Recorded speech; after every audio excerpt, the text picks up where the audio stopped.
ustedes? Les anuncio la buena noticia de nuestro Señor Jesucristo, según San Marcos capítulo 13, versículos del 33 al 37.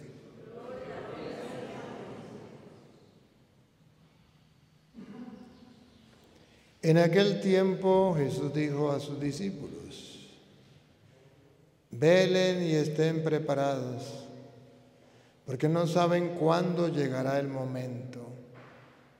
Así como un hombre que se va de viaje, deja su casa y encomienda a cada quien lo que debe hacer y encarga al portero que esté velando, así también velen ustedes, pues no saben a qué hora va a regresar el dueño de la casa. Si al anochecer, a la medianoche, al canto del gallo o a la madrugada. No vaya a suceder que llegue de repente y los halle durmiendo.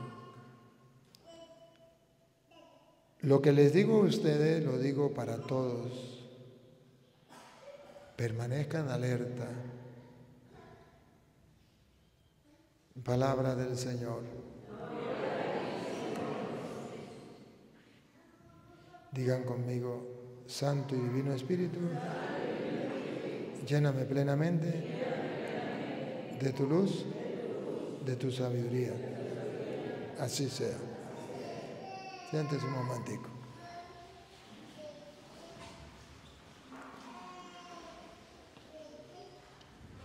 Queridos hermanos, el Evangelio de hoy de San Marcos, capítulo 13, versículo 33 al 37,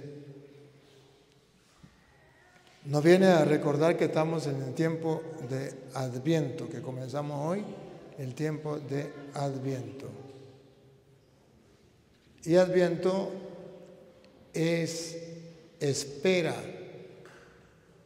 advenimiento, Él viene y nosotros lo esperamos. El Señor que se fue, dejó la casa encargada y puso a uno a vigilar, ese Señor es Cristo.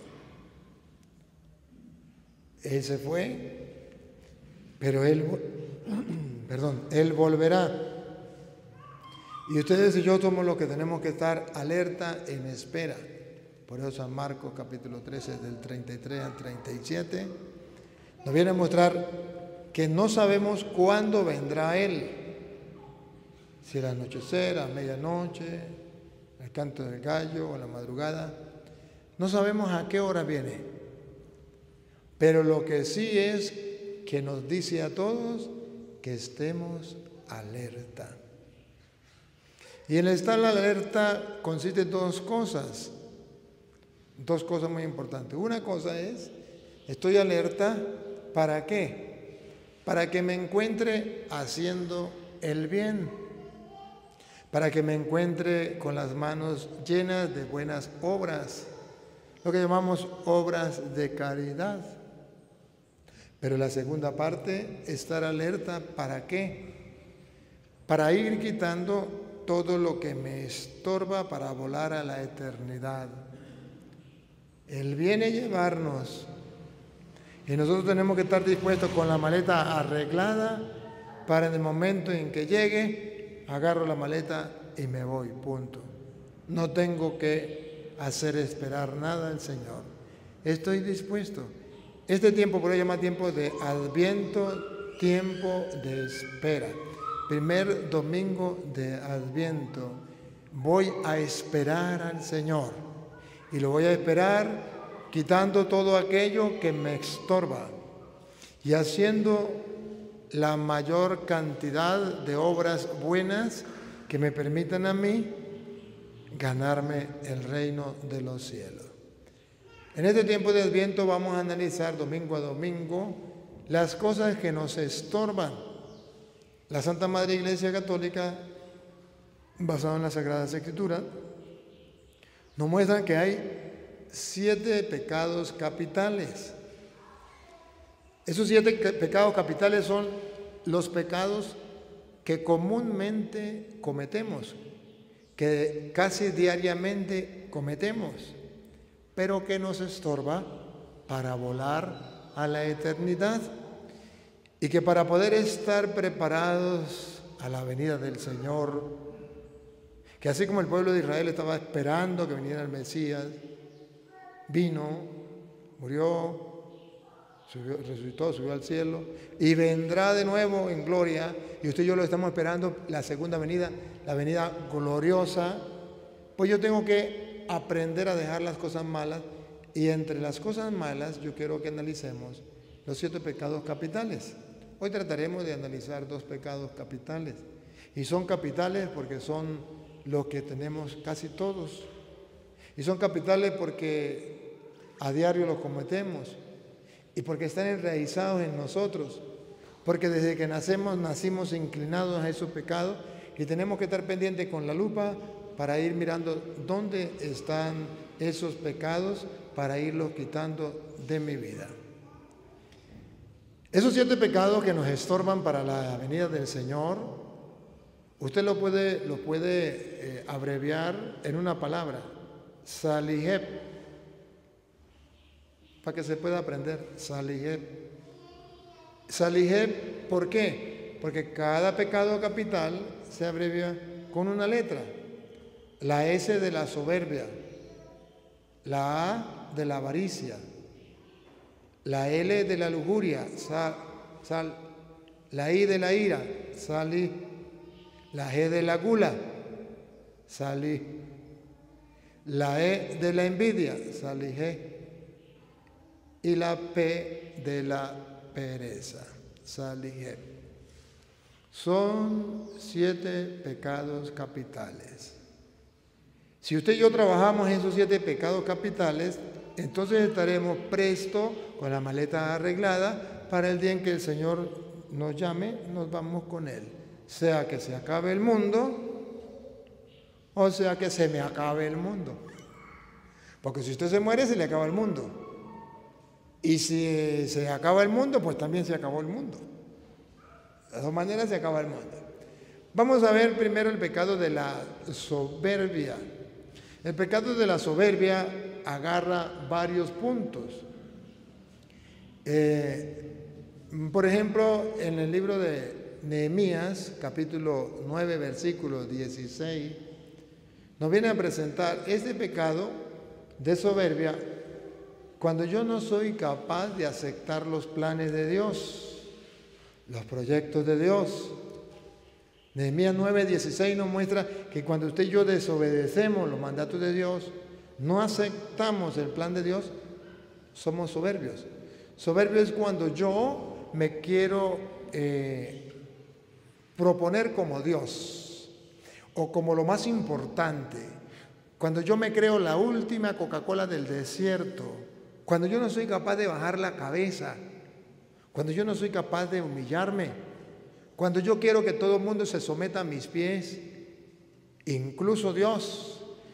La soberbia, usted y yo podemos detectarla cuando usted y yo no somos capaces de humillarnos, sea ante Dios o sea ante los demás. ¿Se acuerdan que el pecado del diablo es el pecado de la soberbia? El Papa en estos días decía: los 2 pecados más grandes que pueden existir en la vida del ser humano es la soberbia y el odio. Y es verdad, el diablo era Lucifer, luz bella, Luzbel, el ángel de la luz, y se convirtió en el ángel de las tinieblas por la soberbia, por no querer humillarse, por no bajar la cabeza.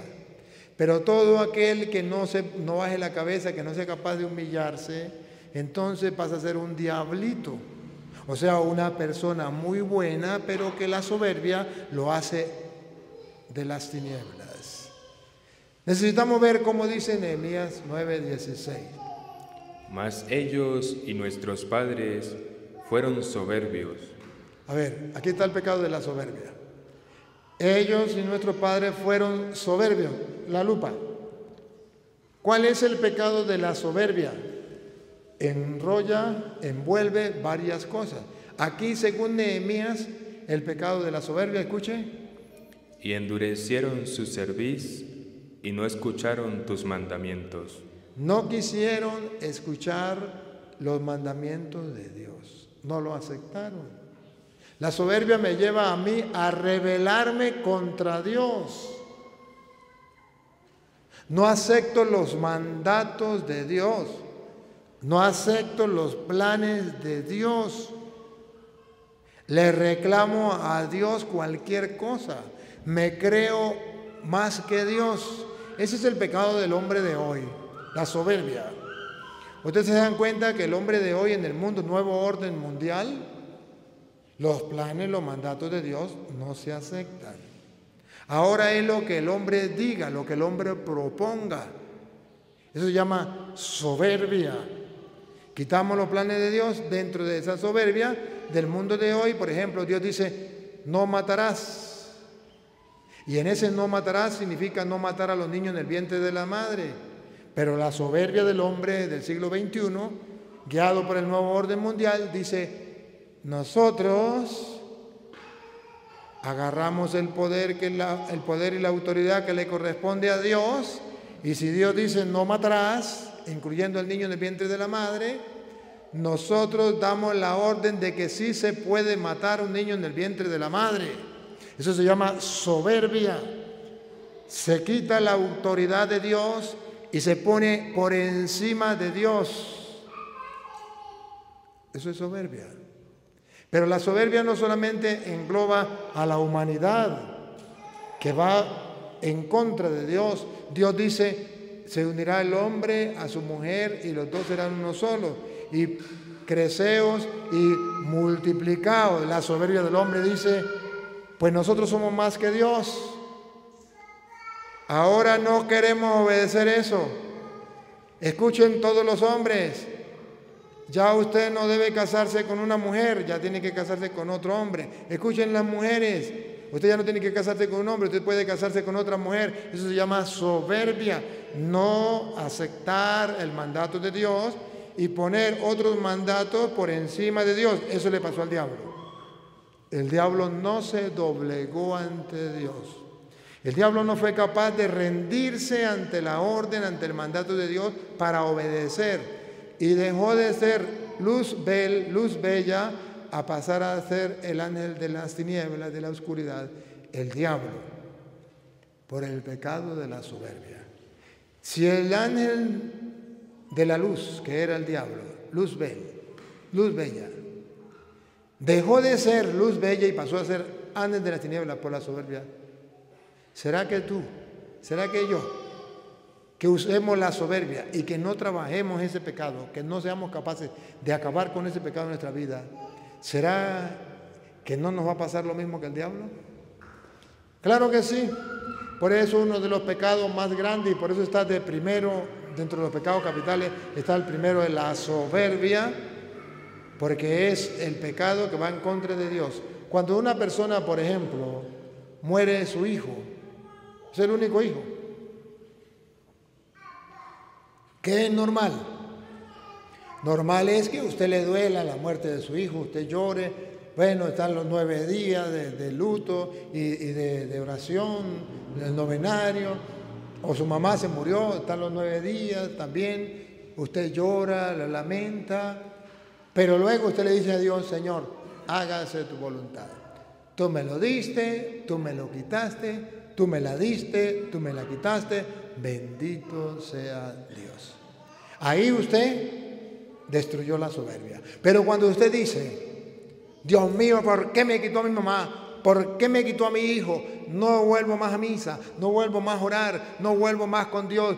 Dios no me quiere, yo me aparto de Él. ¿Por qué me pasó esto? Y usted comienza a reclamarle a Dios y comienza a enfurecerse contra Dios. Eso se llama pecado de la soberbia. No aceptar los planes de Dios. Es soberbia. Entonces la soberbia me lleva a mí a querer ser un Dios para Dios. Reclamarle. pedirle cuentas a Dios de lo que Él hace. Ese pecado de la soberbia. Y hoy día parece que es algo muy normal. Todo el mundo lo hace. Y dice, no, pero es que yo así me desahogo. No. Una cosa es ahogarse y llorar ante el Señor y decirle, Señor, me duele, ¿sabe cuánto me duele, Señor? Pero tú sabes todas las cosas, tú sabes por qué se llevó mi mamá, la encomiendo en tus manos. Entonces ya viene la humildad, que es humillarme delante de Él y reconocer que Él es el comandante supremo y eterno, que no hay otro. Me entrego a Él. La soberbia me impide a mí cumplir los mandatos de Dios, me impide a mí aceptar los planes de Dios. Yo no lo puedo aceptar porque Dios se tiene que someter a mí y tiene que hacer lo que a mí me da la gana. Y si no hace lo que a mí me da la gana, lo declaro mi enemigo y me declaro ateo. ¿Cuántas personas se han declarado ateos por la soberbia? ¿Qué es un ateo? El ateo realmente no existe. ¿Por qué no existe un ateo? Sencillo. Porque el ateo dice Dios, y al decir Dios ya acepta que Dios existe. Pero como él es soberbio, le pone no existe. ¿Quién? Dios. O sea, es como si usted diga el sol, ya sabe que existe, pero lo niega, no existe. Al decir el sol, ya se supone que existe el sol y que usted acepta que existe el sol, pero la soberbia le hace decir no existe el sol. En el caso de Dios, ¿qué es un ateo? Un ateo es una persona con la soberbia, el pecado capital más grande. Ese pecado ha crecido a tal punto que él es capaz de decir Dios no existe y se siente orgulloso y es capaz de decirle a los demás Dios no existe. Está pasando por encima de Dios. Dios que lo hizo a él no existe, pero él que es la criatura, alguien creado por Dios, él sí existe. O sea que él es más que Dios, porque él sí existe y Dios no existe. O sea que esa persona es más que Dios. La soberbia se lo traga. Definición de un ateo: soberbio a plenitud. Es un ateo. No es que Dios no exista, no es que él no sepa que Dios no exista, es querer tapar el sol con un dedo, y eso no se puede. Y en el mundo en que usted y yo vivimos encontramos muchos ateos, doctores ateos, abogados ateos, políticos ateos, maestros ateos, alumnos ateos, padres de familia ateos, hijos ateos. ¿Qué se llama eso? Soberbia a plenitud. De eso estamos entonces nosotros desde niños, estamos cundidos de ese pecado. ¿Qué tenemos que hacer? Aprender a dominar la soberbia. Nehemías entonces dice que la soberbia es, en primer lugar, no aceptar los planes de Dios. ¿Cómo es que dice? Mas ellos y nuestros padres fueron soberbios y endurecieron su cerviz y no escucharon tus mandamientos. Endurecieron su cerviz, endurecieron su cabeza, su corazón, endurecieron todo su ser ante Dios y no quisieron cumplir sus mandatos. Endurece. Esa es la soberbia. Se va volviendo duro, duro de corazón, duro de inteligencia, de cerebro, una cabeza dura. Se va